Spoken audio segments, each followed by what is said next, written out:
સ્પષ્ટ સંકેત મળી રહ્યા છે અને 7 દિવસની વરસાદની આગાહી વ્યક્ત કરવામાં આવી રહી છે। રાજ્યના અનેક વિસ્તારોમાં સામાન્યથી મધ્યમ વરસાદ પડી શકે છે। રાજ્યમાં આ પ્રી મોન્સૂન એક્ટિવિટીને કારણે કેટલીક જગ્યાએ વરસાદની આગાહી વ્યક્ત કરવામાં આવી છે। કેટલાક વિસ્તારોમાં પવન સાથે વરસાદ પડી શકે છે।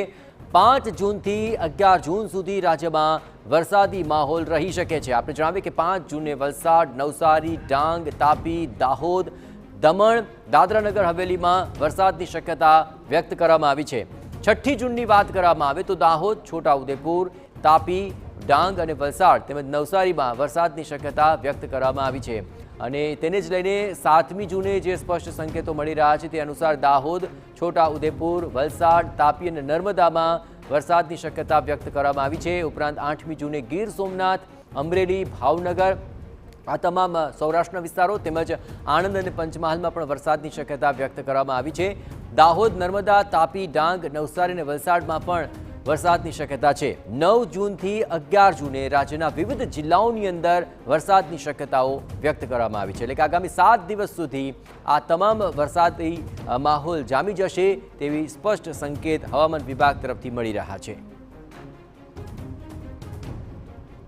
आने वाले दिनों के लिए जो गुजरात स्टेट के लिए फोरकास्ट दिया गया है वो डे 1 से गुजरात रीजन के लिए डे 1 से लेकर डे 4 तक आइसोलेटेड प्लेसेस पे लाइट रेन होने का पूर्वानुमान दिया गया है और डे 5 और डे 6 और डे 7 में मोस्ट प्लेसेस पे लाइट टू मॉडरेट रेन होने का गुजरात रीजन में पूर्वानुमान दिया गया है। ये आज और कल और परसों के लिए ये प्री मानसून की बारिश है।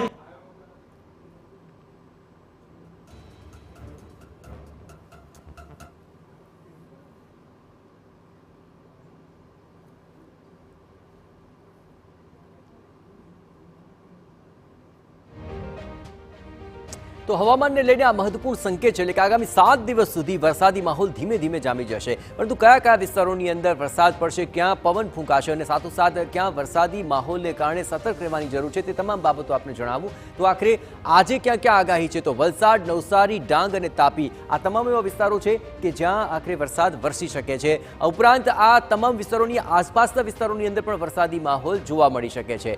6 જૂનની વાત કરેલી 6 જૂને દાહોદ, છોટાઉદેપુર અને તાપી આ તમામ એવા વિસ્તારો છે અને સાથોસાથ ડાંગ, વલસાડ અને નવસારી તેની આસપાસના વિસ્તારોની અંદર પણ વરસાદી માહોલ જામી જશે। ઠંડીનો પણ અહેસાસ થોડો થશે કારણ કે ગરમીથી રાહત મળશે। દાહોદ, છોટાઉદેપુર અને તાપી આ તમામ વિસ્તારો પણ એવા છે કે જ્યાં પણ વરસાદી માહોલ જામી શકે છે।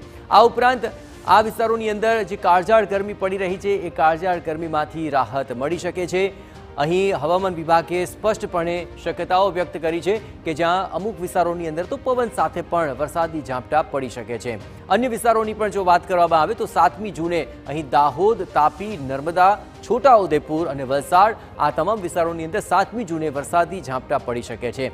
8મી જૂને પણ સૌરાષ્ટ્ર પંથકની અંદર વિશેષ અમી છાંટણા વરસી શકે જેમાં ગીર સોમનાથ, અમરેલી આ તમામ વિસ્તારો છે। એ સિવાય આણંદ, પંચમહાલ, દાહોદ અને તાપી આ તમામ વિસ્તારોની અંદર પણ 8મી જૂને વરસાદી ઝાપટા પડશે। દક્ષિણ ગુજરાતમાં ડાંગ, નવસારી અને વલસાડ ઉપરાંત મધ્ય ગુજરાતમાં વડોદરા અને છોટાઉદેપુર આ તમામ વિસ્તારોની અંદર 8મી જૂને પવન સાથે વરસાદ વરસી શકે છે। ખાસ કરીને ભાવનગર પંથકની અંદર પણ 8મી જૂને વરસાદી ઝાપટા પડવાની શક્યતા વ્યક્ત કરવામાં આવી છે।